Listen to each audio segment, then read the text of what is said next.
Hey, fourth grader, how are you? Today we're doing lesson 2 of our story elements. We're going to identify elements and practice today. So a quick review before we begin. Remember, we have talked about some story elements include characters.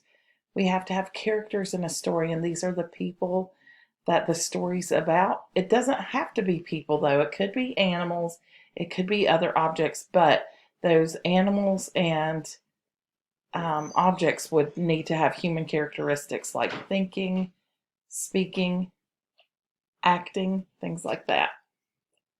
Then we have the setting. This is when and where it takes place. You can tell that in this little story I'm doing for you today that this takes place in a modern city. You can see all the lights and the buildings, and my character is this gentleman who works in one of those offices.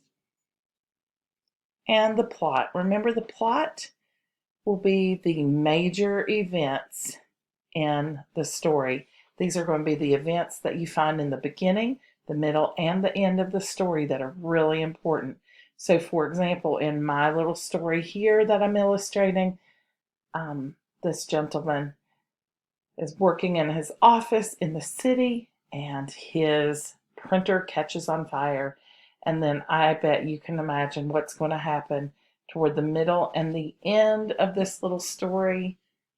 Yep, that's right. He is going to put that fire out. All right, let's continue our review with conflict. A conflict in a story is the overall problem or issue the characters must deal with.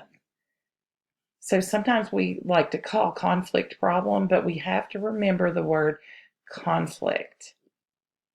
Although a character may encounter many small problems, the real conflict is the main problem in the story.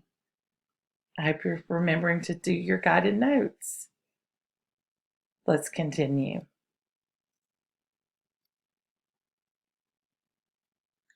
If we have a conflict, we need to have a resolution. A resolution in a story is how the characters deal with or solve the conflict. This is how they fix that problem. There are steps taken to find a resolution for the conflict. It doesn't just happen.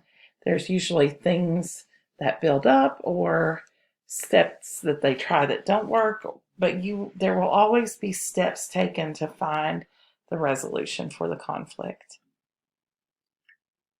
All right, here's what you will do for this lesson. First, don't forget to check off each activity on your game board sheet.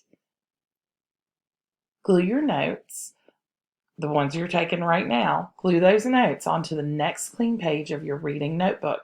So in your reading notebook, find where you were working last, and without skipping any pages, glue it on the next clean page.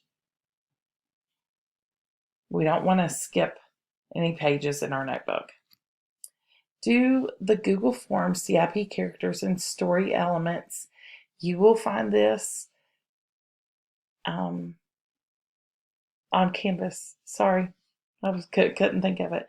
You will find this on Canvas, so it's right there for you. After you've done that, and you've logged it on your game board sheet, you're going to get a book from the Language Arts class crate, and you're going to read that book with a partner. Then you will complete the Fiction Text Structure Retelling Organizer, or sometimes we're just calling this the practice sheet.